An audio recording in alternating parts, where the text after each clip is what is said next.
Baylor and Iowa State this weekend, and other upsets that might brew in the Big 12. We already talked BYU and Texas. Karen Stewart of Locked On Baylor. Why will the Bears win on Saturday? I've got some more tangible reasons. In a game that I will host the ESPN pregame show for, and then subsequently leave, by the way. I will not be in the house for this one, though you will be, I hear. I will be in the house. I will keep Mosley company for sure. Mosley and Roeder and all our friends up there, I'll make sure they stay warm and they get well fed. Yes, I do think Baylor is going to pull this off, and I will call it an upset because Iowa State's a better football team. They're 2.5-point favorites, and they also have not won in Waco since 2017. I wasn't alive for that. No, Brock Purdy was like a redshirt junior by then. And he left in 2021. No, I just like the way Baylor's been trending as of the last 2 weeks, one of which being a bye week. Loved that for us. But last week, I just saw a much different offense, a better passing attack. And one thing I think is actually going to work in their favor is Keytron Jackson, the Arkansas transfer outside receiver, went for 150 yards, career high for him. First breakout game for Baylor, really. They have had nothing on the outside all season long, but they got something from Keytron Jackson. So you've watched Iowa State. You know what that means. That means he's going to get the TJ Tampa treatment. You also know, watching Baylor, that Keytron Jackson, while he had a big game, is not their biggest offensive weapon. Their biggest offensive weapons are in the slot and at tight end.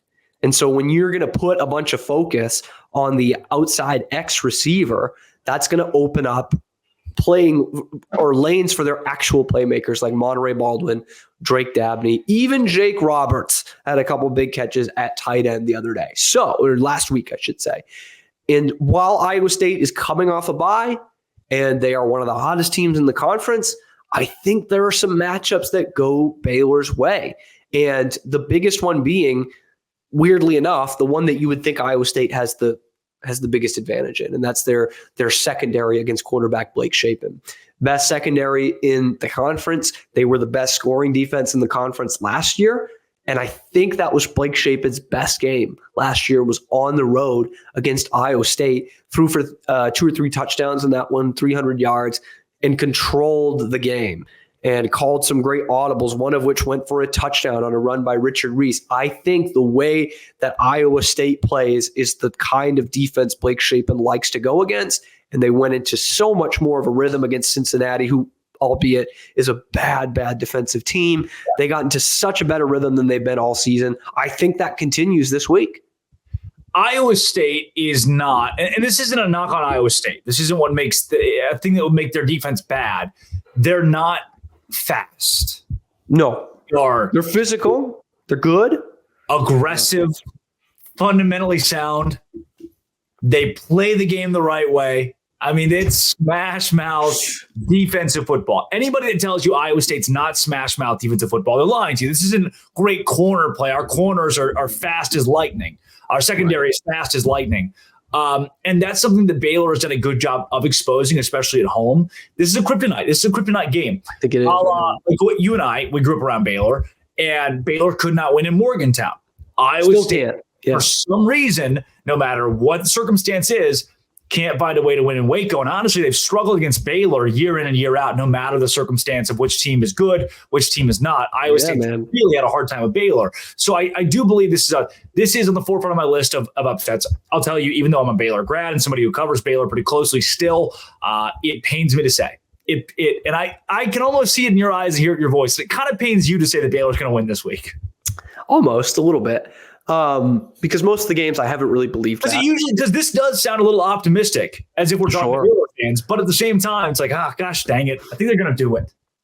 Yeah, we always talk ourselves into it by Friday, and here we are. It's Friday. I've talked myself into it. I did that about Tuesday. Of course, if you ask the good people that listen to Locked On Baylor, they say I'm too negative. But yes, I think Baylor's going to win the game this weekend. And you remember that last time that Iowa State won in Waco was 2017. They had just got into the rankings. It was the first time in the rankings under Matt Campbell. And Baylor won one game that year. And I think Iowa State won it 20-13.